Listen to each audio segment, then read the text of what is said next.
우리 옆분과 인사하십시다. 웃으면서 삽시다.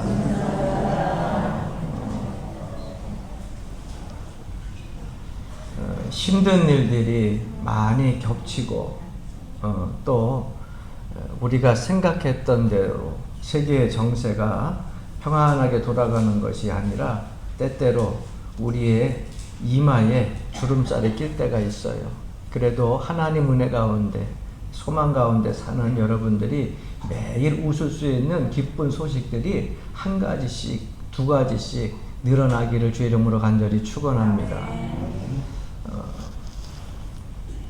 여러분도 그렇지만 저도 사람이기에 살면서 힘들 때가 있습니다. 어려울 때도 있습니다. 목사님은 늘 하나님을 만나고 또 하나님께 소망을 두고 믿음으로 사니까 늘 평안하시겠지 그렇게 생각할지 모르겠지만 저도 때때로는 힘들고 어려울 때가 많이 있어요. 홀로 성전에 와서 하나님 앞에 눈물 흘릴 때도 사실 적지 않습니다. 그럴 때마다 내 개인적으로 혼자 독백으로 위안이 됐던 말들이 있어요. 나만 힘든 게 아니지.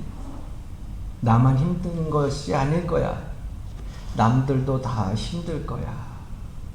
남들도 다 어려울 거야. 라는 독백을 가지고 저 스스로 위안을 삼기도 했습니다. 왜냐하면 코로나19라고 하는 것이 이제 2년이 넘게 계속해서 끊이지 않게 되고 많은 사람들이 생명을 잃고 또 고통 중에 있는 그런 가운데 있다 보니까 사실 신앙생활 하면서 하나님 앞에 나와 기도할 때 힘들고 어려운 일들이 많이 있더라고요.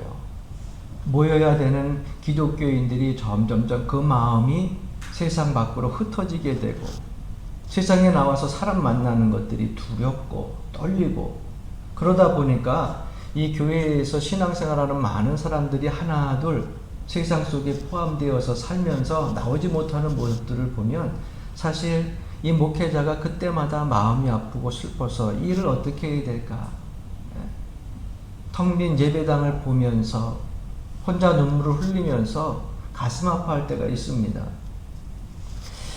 그럴 때마다 또 이런 생각도 들어요. 목사인 나도 이렇게 하나님 바라보고 소망 가운데 살지만 이렇게 힘들고 어려운데 사랑하는 성도님들은 얼마나 또 힘들고 어렵고 가슴 아파할까라는 생각을 해보게 됩니다. 지금도 힘들지만 앞으로 좀 더 나아져야 된다고 하는 소망을 가지고 있잖아요. 그런데 많은 전문가들은 그렇게 얘기합니다. 코로나19 이후에 나타날 사회의 외부적인 충격, 그것은 우리가 앞으로 살아갈 이 미래를 더 힘들게 할지도 모른다는 그러한 견해들을 내놓았어요. 그러니까 코로나가 시작되어진 지난 2년보다 코로나 지금 이후에 이 시대, 사회를 살아가는 그 삶이 훨씬 더 어렵고 힘들 수도 있다는 거예요. 그러니까 많은 사람들이 좌절하고 무너지고 두려워하고 또 믿음 생활하는 사람들도 자꾸 영적 침체로 자꾸 내려앉는 모습들을 보게 됩니다.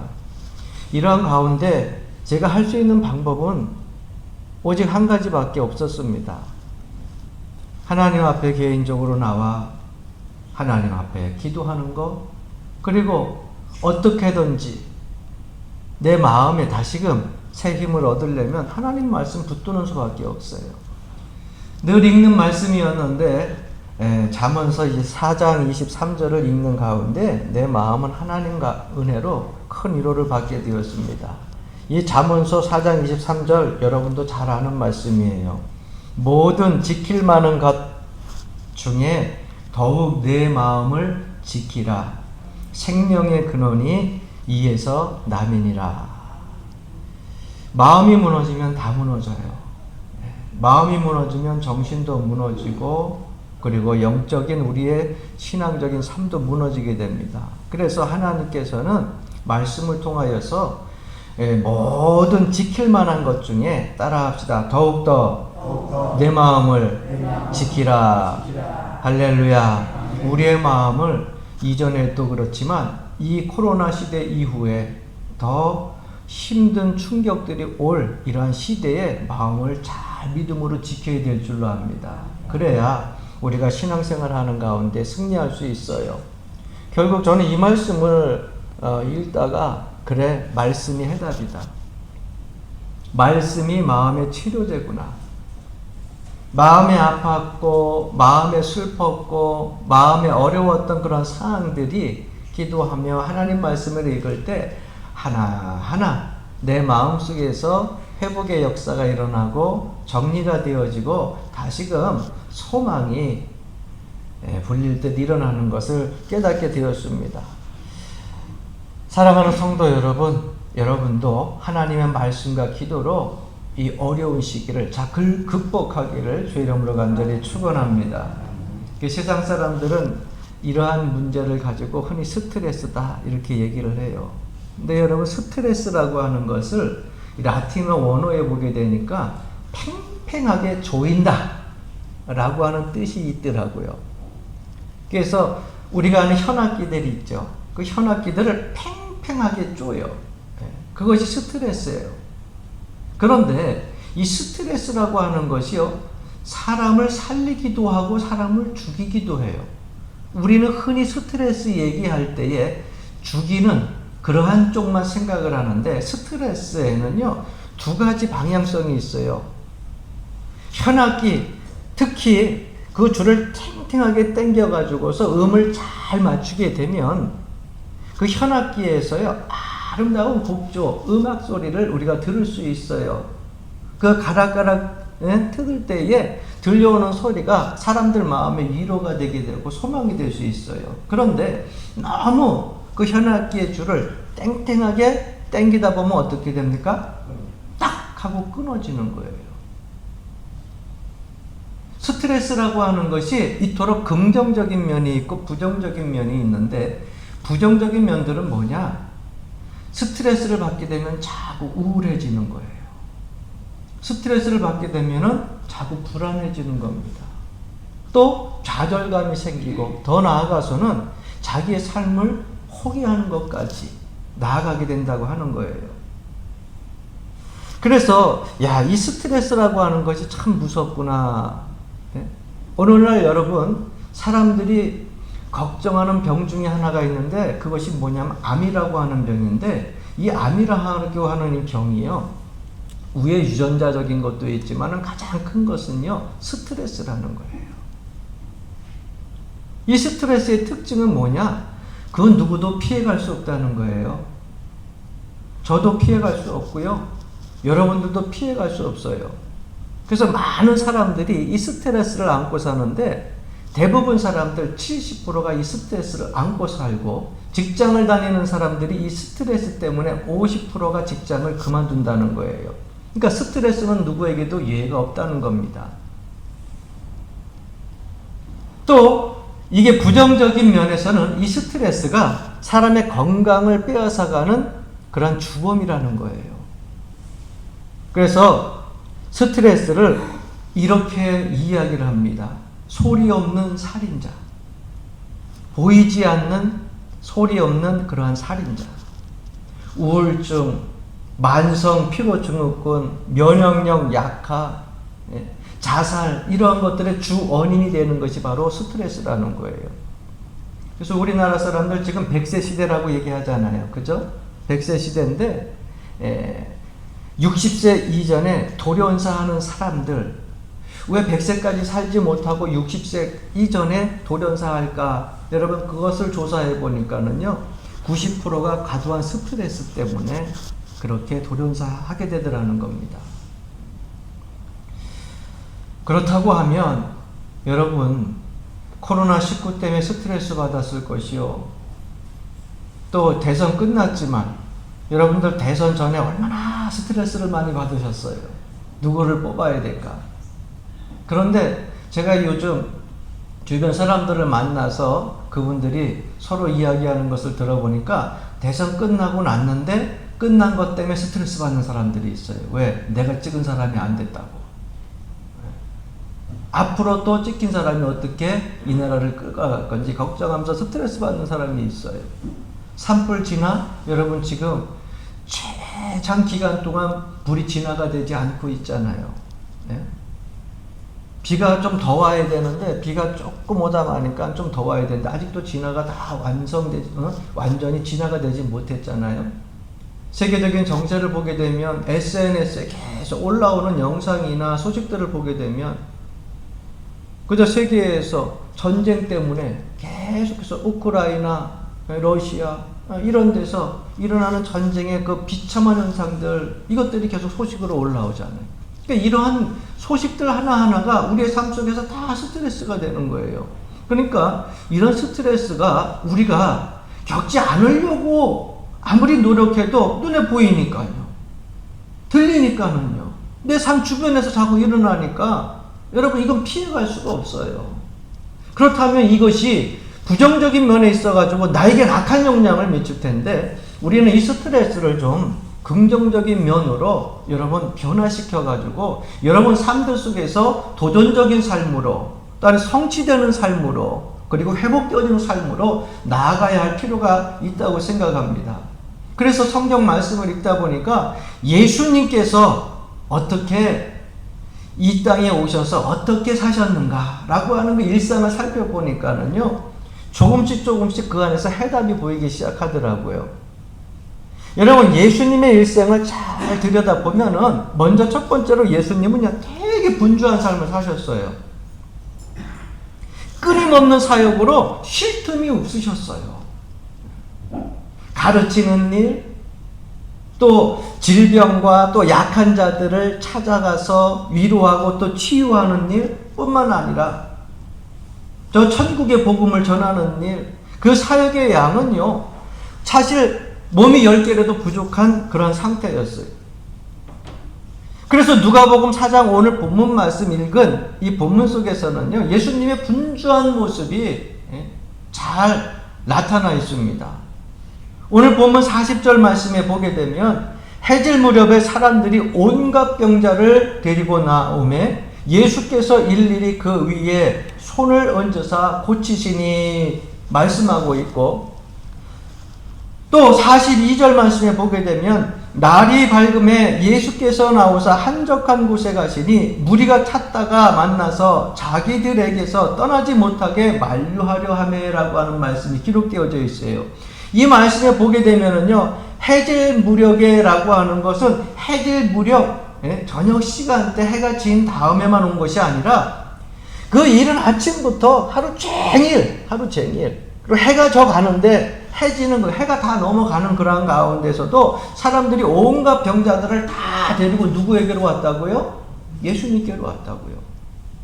그러니까 이른 새벽부터 저녁 때까지 온갖 병자들, 마음 약한 자들, 그런 자들을 계속 만나고 치료하시고 또 천국 복음을 전하시고 그래서 해가 진 다음엔 좀 쉬어야 되는데 쉬지를 못했다는 거예요. 예수님이 얼마나 분주한 사역을 감당하고 있었는지 모릅니다.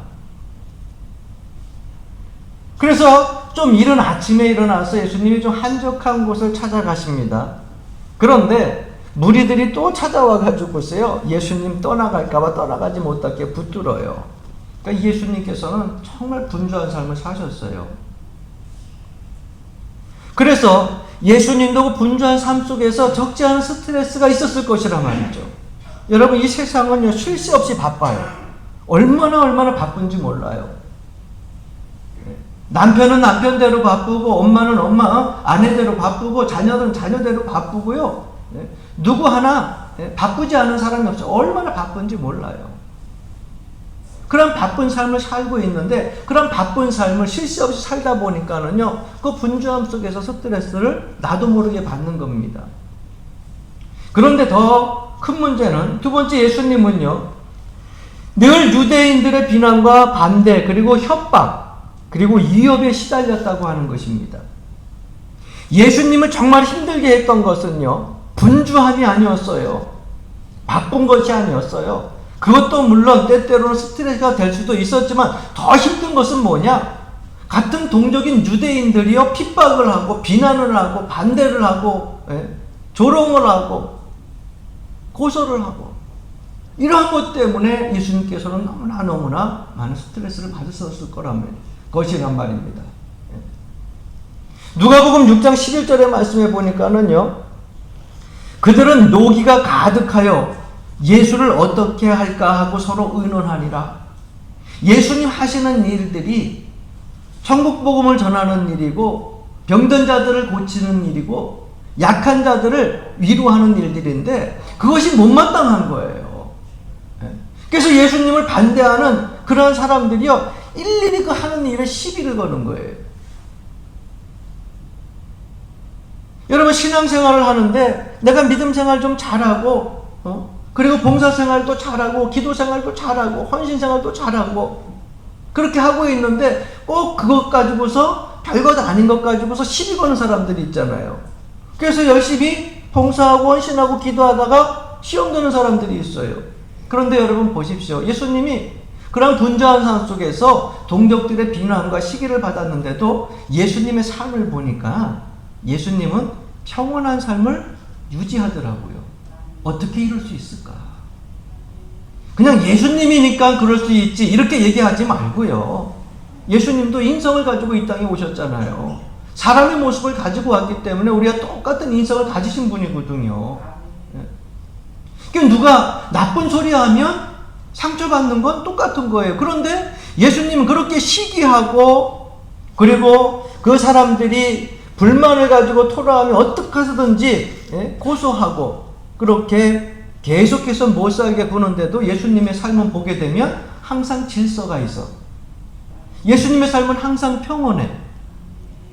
예수님의 삶은 늘 느긋하고 안정된 삶을 살아가셨다고 하는 것이에요.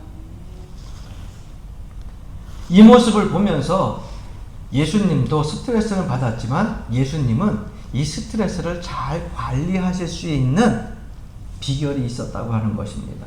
그 비결을 우리가 성경에서 예수님 일상생활을 통해서 찾아보자는 거예요. 왜? 우리도 이 바쁜 시대에, 쉴 새 없이 분주한 시대에 우리도 스트레스를 받고 살고 있기 때문에.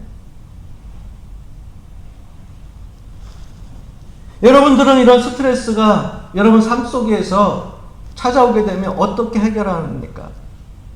여러 가지 모습으로 나타날 거예요. 어떤 사람은 뭐 음악을 귀에 꽂고 듣기도 하고, 어떤 사람은 그저 체육관에 가가지고서 열심히 운동을 하고, 어떤 사람은 그저 아무도 없는 곳, 그러한 산이라도 열심히 등산해서 등정을 하고, 또 걷기도 하고, 여러 가지 방법이 있을 거예요. 그런데 그 스트레스가 그것을 통해 가지고 완전하게 해결은 되지 못한다고 하는 거예요. 그러면 예수님처럼 좀 안정되고 편안하고 느긋한 그러한 인생을 이 스트레스 속에서도 살아갈 수 있다고 하면 우리는 어떻게 해야 될 것인가? 예수님에게서 그 힌트를 얻을 수 있어요. 그 첫 번째는 여러분들의 나의 현주소를 파악해야 됩니다. 예수님은 자신이 누구인지 자신의 정체성을 분명히 아셨어요. 예수 믿는 사람들이 스트레스에서 조금 벗어나서 좀 안정된 느긋한 삶을 살려고 한다면 여러분, 그리스도인으로서의 나의 정체성을 바로 파악할 수 있어야 돼요. 저는 그것을 가지고 소명의식이라고 말씀드리고 싶어요. 누가복음 4장 43절 말씀 보게 되면 예수께서 이르시되 내가 다른 동네들에서도 하나님의 나라 복음을 전하여야 하리니 나는 이 일을 위해 보내심을 받았노라 하시고, 이렇게 말씀하고 있습니다. 예수님께서 지금의 현주소, 내가 이곳에 왜 왔는지, 내가 무슨 일을 해야 되는지 자기 정체성, 소명의식을 분명히 알았어요. 그것이 뭐예요? 천국 복음을 전하는 거예요. 하나님 나라가 가까이 왔으므로 천국 복음을 전하는 거예요. 병든 자들을 고쳐가지고 그들을 구원시키는 거예요. 연약한 자들을 위로해서 소망을 갖게 하고 천국을 바라보게 하는 거예요. 예수님은 이 정체성, 내가 무엇을 해야 되는지, 무엇 때문에 이 땅에 왔는지를 분명히 알고 계셨다고 하는 거예요. 그러니까 주변에 있는 많은 유대 민족들이 시기하고 시비를 걸고 반대를 하고 핍박을 해도 내가 해야 될 일이 무엇인지 분명히 알게 되니까는요, 그것에 대해서 큰 스트레스를 받지 않게 되고요. 내 할 일들을 하다 보니까는요, 그들이 아무리 뭐라고 해도요, 나의 삶 속에서는 느긋하고 안정된 편안한 삶을 갈 수 있었다고 하는 거예요. 여러분, 많은 사람들이 스트레스를 받으면서 무너지는 이유가 뭔지 아십니까? 내 정체성을 몰라서 그래요. 내가 누구인가? 내가 무엇을 해야 되는가를 몰라서 그래요. 여러분, 그리스도인으로서 우리가 해야 될 일들이 무엇입니까? 주님께서 걸어가신 길을 걸어가는 거예요. 구원받은 백성으로서 하나님의 일들을 감당해 나가는 거예요. 기도한 대로 우리가 영혼 구원을 위해서 애써야 되고, 영혼 구원을 위해서 기도해야 되고, 영혼 구원을 위하여서 우리가 애통해야 된다는 거죠. 나를 핍박하는 자를 위해서도 기도하게 되고, 할렐루야. 나에게 시비 거는 자를 위해서도 기도하게 되고, 예수의 사랑으로 용서하고 그들과 함께 천국 갈 수 있도록 이 땅에서 빛과 소금의 역할을 감당하면서 살아가는 것이 우리의 바로 정체성이라는 거예요. 그것을 잃어버리니까 믿는 사람들이, 세상 사람들이 조금만 손가락질 가지고 뭐라고 하면은 그저 상처받았다고, 힘들다거나 스트레스 받았다고 그러는 거예요. 믿는 사람들이 세상 사람들을 통하여 가지고 여러분 손가락질 받고 상처받는 거 당연한 거예요. 네? 왜? 예수님도 유대민족의 같은 동족들이 천국 복음을 전할 때에 계속해서 시비하고 그리고 반대하고 못 살게 했거든요. 그래서 내 정체성을 분명히 알고 내가 무엇 때문에 살아가는가, 그것을 알게 되면, 그 소명의식이 분명하게 되면 스트레스에 의해서 끌려가는 것이 아니라 내가 주도적인 삶을 살게 된다고 하는 것입니다. 두 번째는 우선순위를 세워야 합니다. 예수님이 무척 바쁘고 분주한 삶을 사셨습니다. 새벽부터 저녁까지 눈, 코, 뜰 데 없이, 쉴 새 없이 계속해서 사역하셨어요. 그런데 그 엄청난 사역이 있음에도 불구하고 예수님은 질서정연하게 정돈된 삶을 계속해서 살아가셨던 모습을 보게 됩니다. 오늘 본문 말씀 42절부터 43절 말씀을 다시 제가 한번 봉독해 드립니다. 날이 밝음에 예수께서 나오사 한적한 곳에 가시니 무리가 찾다가 만나서 자기들에게서 떠나지 못하게 만류하려 하며 예수께서 이러시되 내가 다른 동네들에서도 하나님의 나라 복음을 전하여야 하리니 난 이 일을 위해 보내심을 받았노라 하시니. 할렐루야.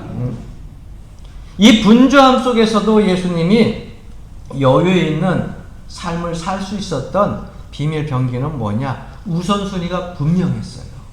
우선순위가. 여러분, 다시 말하면 무엇이 중요한 일인지, 무엇이 덜 중요한 일인지를 분명히 알았다는 거예요. 예수님은 중요한 일이 있고 덜 중요한 일이 있으면 덜 중요한 일에 시간 뺏기지 않고 더 중요한 일에 집중하는 것을 우리가 볼 수 있습니다. 예수님이 병자들을 치료하시고 약한 자들을 도우시고 너무너무 좋죠. 아침부터 해지는 그 순간까지 예수님 주변에 수많은 사람들이 모여서 예수님께 도움을 받습니다. 위로를 받습니다. 천국 복음을 듣습니다. 그러니까 좋으니까 예수님을 못 떠나가게 하려고, 자기는 항상 곁에 두려고 그렇게 그들이 붙잡아 놓고 그렇게 함께 있으려고 하는데, 예수님 뭐라고 말씀하십니까? 다른 동네에 가서도 어떻게 해요? 하나님의 말씀을 전해야 된다는 거죠. 예수님에게 있어서는 지금 요 말씀을 듣고 병 고침 받고 함께 있으려고 하는 사람도 중요하지만 예수님의 더 중요한 것은 뭐예요? 온 세상에 있는 많은 사람들이 천국의 복음을 듣는 것이에요. 하나님의 복음을 전하여 가지고 이 동네 사람뿐만 아니라 저 동네에 있는 사람들도 질병 치료받고 위로받고 천국 복음을 들어가지고 구원받는 것, 그것이 더 중요했다고 하는 거예요. 그러니까 무엇이 더 중요한지를 분명히 알고 그 삶을 살아갔다고 하는 겁니다. 여러분들은 무엇이 가장 중요한지, 여러분 제 우선순위에 두는 것이 무엇인지 한번 여러분 오늘 말씀을 들으면서 체크를 해보세요. 돈 버는 거 중요한 사람, 여러분 이 자리에 나오지 못해요. 세상 쾌락이 즐거운 사람, 더 중요하다면 이곳에 나오지 못합니다. 우리가 그리스도인으로서, 믿음의 사람으로서 제일 중요한 우선순위가 무엇인지를 우리가 생각을 해봐야 돼요. 저 개인적으로 저는요, 하나님 만나는 이 시간이 제일 중요한 시간이다. 나는 이 생각을 늘 가지고 있는데 여러분도 그 생각 때문에 이 자리에 나온 줄로 믿습니다. 일의 우선순위요, 삶의 우선순위요. 그래서 이 주일날은 누구의 날이에요? 주님의 날이야. 할렐루야.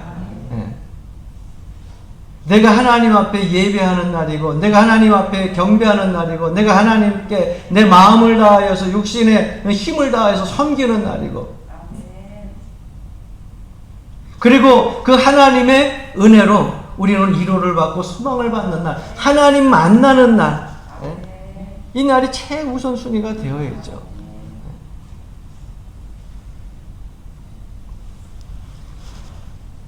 마태복음 6장 33절에 보게 되면 예수님은 최우선순위를 분명히 우리에게 말씀하고 있어요. 따라해 봅시다. 너희는 먼저 그의 나라와 그의 의를 구하라.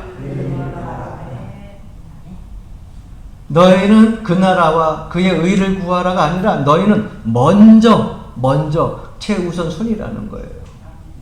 그의 나라와 그의 의를 구하라. 주님께서 우리에게 말씀해 주신 것처럼 최우선순위, 이것이 세워져 있고 그 다음 세워져 있으면 우리의 삶은 좀 질서정돈하게 살아갈 수 있을 것입니다. 근데 왜 우리가 이런 우선순위를 정해야 되냐면 너무 분주하기 때문에 그래요. 아침에 일어나면은 왜 이렇게 할 게 많아? 그래서 뭐 하나 끝내놓으면 좀 정리가 됐나 하는데 점심때 되면은 또 다른 일들이 막 복합적으로 막 서거든. 저녁 때 되면 다 끝나고서 편히 잠을 자야 되는데 저녁 때도 안 끝나가지고 머리가 복잡해. 아침에 일어나면 또 정리가 돼야 되는데, 여러분 이런 삶을 분전상을 계속 살아가니까 중요한 우선순위를 놓고 우리가 질서정돈한 그런 삶을 살아갈 필요가 있는 거예요. 저도 목사로서 가장 중요한 일을 손꼽으라고 하면 이것은 여러분과 저와의 관계겠죠. 아마 설교라고 할 수 있을 겁니다. 그래서 저도 설교 준비를 하는 그 준비 루틴이 있어요. 한 주간 주일날 설교를 준비하는 설교 그 준비 루틴이 있어요. 수요일날 또 설교 준비하는 그 준비 루틴이 있어요. 그래서 그 시간이 되면 가서 앉아야 돼. 그 시간이 되면 잠깐 올라와서 이 앞에 앉아가지고 잠깐 앞에 그래서 기도해야 돼. 그리고 설교 루틴, 그리고서 성경을 보고 신학서적을 펼쳐놓고 참고할 만한 여러 서적들을 펼쳐놓고 또 지금 세상 돌아가는 SNS의 여러 가지 정보들도 보고, 그러면서 그 루틴대로 시간을 맞춰서 준비하면은 그 설교 준비가 잘 되어져요. 그럴 때는 제가 스트레스를 안 받아요. 하면서 재밌고, 하면서 내가 은혜 받고, 하면서 즐겁고. 그런데 그 설교 루틴이 여러분, 그 준비하는 시간이 항상 같은 게 아니야. 왜? 여러분, 교회에서 뿐만 아니라 내 주변에 아는 성도들, 또 그리고 가족들, 또 나아가서는 주변에 많은 사회의 사람들, 살면서 많은 사람들을 아니까 이런저런 일들로 해가지고서 그 만남의 시간을 통해서 내 설교 루틴 시간이 잠깐씩 쪼개질 때가 있어요. 그러면 그 다음부터 내 마음이 급해지기 시작해요. 왜? 설교 준비 루틴이 깨어지니까. 준비되어질 때 시간에, 이 시간에는 말씀 봐야 되는 시간인데, 이 시간은 기도해야 되는 시간인데, 이 시간은 서적 봐야 되는 시간인데 그런 루틴이 깨지니까 마음이 막 급해지기 시작하는 거예요. 그렇다 보면 내 마음에 어느 순간 급해지기 시작하고요. 적잖은 스트레스가 오기 시작합니다. 그래서 설교 준비를 하면서 막 기쁘고 즐겁고 은혜 받아야 되는데 어떨 때는 막 설교 준비하다가 내 스스로 막 짜증을 부려. 여러분들한테는 안 부리니까 걱정 안 하셔도 돼. 내 자신에게 막 스스로 막 짜증을 부리는 거야. 그 설교 루틴 준비가 깨어져서. 여러분 그런 일들이 아마 저만 있는 게 아니라 여러분들도 있을 거예요. 삶의 루틴들이 있잖아요. 아침에 일어나면 뭐하고 점심에 뭐하고 했는데 그 루틴이 뜻밖의 엉뚱한 걸로 인해 가지고서 그것 좀 보람된 일이다든가, 예? 또 아니면 정말 아주 유익한 일이었다든가 그러면 덜한데 그렇지 않고 엉뚱한 것으로 인해 가지고 내 루틴이 깨어지고 시간이 허비되어지게 되면 짜증나잖아요. 예? 그럴 때 여러분 스트레스 받지 않아요? 그래서 이러한 설교 준비에도 좀 스트레스 받지 않으려면 우선순위를 세워야 되는구나. 그 우선순위가 뭐냐? 여러분 한번 따라해 보실래요? 아니요. 이것을 분명히 해야 되더라고요. 내가 마음이 약하잖아. 내가 마음이 여리잖아요. 그런데 이게 안 세워지니까 때때로 혼자 그것 때문에 스트레스 받고 짜증나게 되는 거예요. 그래서 아니요를 분명히 해야 되는구나. 일의 우선순위를 정했을 때 이것이 정말 중요하다라고 하는 것이 딱 정해지면 신앙 가지고 믿음 생활하는 사람도 마찬가지예요. 내가 하나님 앞에 주일 성수해야 된다. 이 루틴. 이것이 첫 번째다. 그러면 이 주의를 방해하는 모든 것들은 어떻게 해요? 다 아니요. 할 수 있어야 되는 거예요. 할렐루야. 네. 왜? 한국 사람들은요. 그놈의 정 얘기 그렇게 많이 하잖아요. 네? 그 정 얘기를 이렇게 많이 하는데 이 정이라고 하는 것이 나쁜 건 아니지만은 정이라고 하는 것이 나쁜 쪽으로 흐르게 되면 엄청 무서워요. 끈적끈적 해가지고 떨어지지도 않아. 네. 한국 사람들은 정이 많아요. 그래서 아니요. 이거를 서양 사람들처럼 분명히 해야 되는데 믿음 생활하면서도 그거를 분명히 못해요. 네. 사람이 좋고 자꾸 정이 있으면 에이 이렇게 해야지 저렇게 해야지 그러면서 우리가 신앙적인 것에 자꾸 타협이 들어와도 이러면 안 되는데 그러면서 어떻게 해요? 사람 정 때문에 관계 때문에 할 수 없이 믿음의 길에서 벗어나는 일들이 있어요 없어요? 거봐 이때잖아. 그래 정 때문에 그래요. 그런데 여러분 우리가 신앙생활 하면서 정말 정리정돈된 그런 온화한 삶을 살려면은 아니요. 믿음 생활하는 데 있어서 신앙생활하는 데서 영적으로 침체되지 않고 더욱더 하나님 더 가운데에서 은혜 받고 성령 충만한 삶을 살려면 아니요. 분명히 우리가 대답할 수 있어야 된다는 거예요. 왜? 우리에게 주어진 시간은요 한계가 있어요. 우리에게 주어진 환경도요 한계가 있어요. 그 모든 것을 여러분들이 다 할 수 있다고 생각하지 마세요. 사람에겐 한계가 있어요. 다 하려고 해도 다 못해. 그래서 더 중요한 것부터 할렐루야. 네. 그의 나라와 의를 구하면서 정리전된 삶을 살아야 되는 거예요. 예수님이 그러한 삶을 사셨기 때문에 그 수많은 사람이 비난하고 핍박을 하는 가운데에서도 온화하고 정리정돈된 질서 있는 삶을 살았다고 하는 겁니다. 마지막 세 번째, 적절한 쉼의 시간을 가져야 됩니다. 주님께서는 아무리 바쁜 와중에서도 한적한 곳을 자주 찾으셨어요. 저는 여러분들에게 정말 너무너무 바쁘고 힘들더라도 하나님 앞에 기도하는 시간을 꼭 빼놓으라고 말씀드리고 싶어요. 교회에 와서 기도하면 더 좋고 교회에 나오지 못해도 여러분 이제 2년 동안 어느 정도 가정에서 목사님 집에서 기도하니까는 이게 기도가 잘 안 돼. 여러분 가장 조용한 시간을 한번 집에서 생각해 보세요. 이제는 교회 여러분이 언제든지 열려 있잖아요. 언제든지 와서 기도할 수 있잖아요. 그러니까 가정에서도 여러분 기도하는 시간, 여러분 재충전하는 시간으로 가질 수 있기를 바랍니다. 예수님 아무리 바쁘고 분주한 시간이 있어도 한적한 곳을 찾았다고 하는 것은 뭐예요? 하나님을 만나고 하나님의 음성에 귀 기울이는 시간이 예수님에게도 있었다고 하는 거예요. 어떻게 그 바쁜 시간에도 쪼갰을까? 그런데 예수님은 그 시간이 쉼의 시간이었어요. 오늘 42절 말씀해 보니까 날이 밝음에 예수께서 나오사 한적한 곳에 가시니 이렇게 말씀하고 있어요. 한적한 곳에. 한적한 곳에 가셨다는 건 뭐예요? 좀 쉼을 얻으려고 가셨다는 거예요. 예수님에게도 이런 쉼의 지혜가 있었기 때문에, 적절한 쉼이 있었기 때문에 그 수많은 정신적인, 육체적인 스트레스 속에서도 질서에 있는 정돈된 온화한 삶을 살고 있었다고 하는 것입니다. 여러분, 쉼이라고 하는 것은 장소적 이동만 얘기하지 않아요. 아이, 그래요? 그럼 이번엔 제주도 가가지고 한 2박 3일 쉬고 와야겠다. 이번엔 저기 울릉도 가가지고, 아니 이번에는 저 뭐 독도 가가지고, 아니면은 뭐 저 동해 가가지고, 서해 가지고, 뭐 남해 가가지고서 1박 2일이든지 며칠 쉬고 와야겠다. 어떤 장소적인 이동만 쉼이 아닙니다. 그것도 우리가 육체적으로 장소 이동도 쉼이 될 수 있지만 더 중요한 것은 뭐냐? 여러분, 그리스도인들은요, 영적인 쉼이 필요하다는 거예요. 마음에 이 쉼이 필요하다는 거예요. 정신적인 쉼이 필요하다는 거예요. 할렐루야. 그것을 예수님은 뭐라고 우리에게 보여주고 계시냐면 기도. 하나님 앞에 기도하는 그 시간, 우리의 마음이 평안함을 얻게 되는 거예요.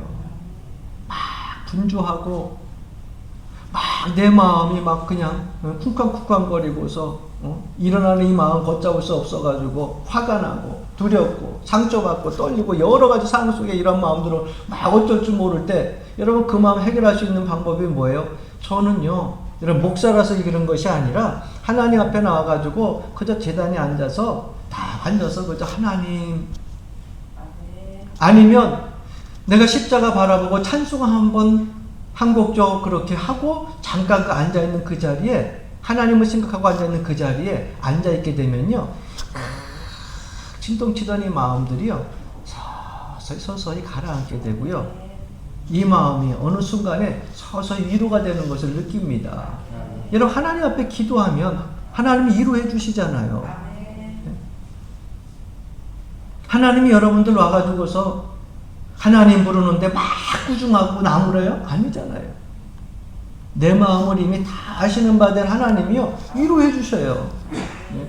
내 마음의 소원을 아시고요, 그 다음에 내 마음에 어느 정도 정리정돈이 되고서 기도할 제목들을 하나하나 놓고 기도하면 어느 순간 확신이 생겨요. 왜? 하나님이 응답해 주시기 때문에. 할렐루야. 그 시간을 예수님은 그 분주한 삶 속에서 가졌다는 거예요. 그 쉼을 통하여서 재충전을 하신 거예요. 여러분들이 이 어려운 힘든 격변기 시대에 여러분들의 마음에 쉼을 가질 수 있는 그 시간이 바로 기도의 시간이라는 거. 기도를 통하여서 여러분들의 마음이 회복되어지고, 육체도 회복되어지고, 영도 회복되어지고, 할렐루야.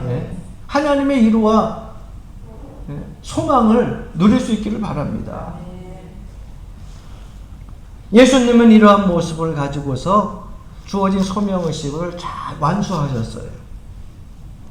왜 오늘 이 말씀을 여러분들에게 드리냐면, 요즘 이 세상을 보니까는요, 스트레스 잘못 관리하게 되면 한 방에 훅 하고 가더라고요. 적절히 쉬어야 될 때 쉬지 않고, 마음의 쉼을 얻지 못하고, 분주한 삶 속에서 그저 그 밖으로 오는, 외적으로 또 내면적으로 오는 그러한 삶의 스트레스를 쫓기고 도망다니다 보니까는 어느 순간에 훅 하고 가는 그런 인생들이 많더라고요. 여러분, 스트레스 때문에 고민하지 말고 예수님이 살아가셨던 그 삶의 방식을 가지고 스트레스 여러분 다 여러분 해소할 수 있는 주도적인 삶을 살아가길 주 이름으로 간절히 축원합니다. 믿음 생활할 때 삶의 우선순위를 두라는 거예요. 예?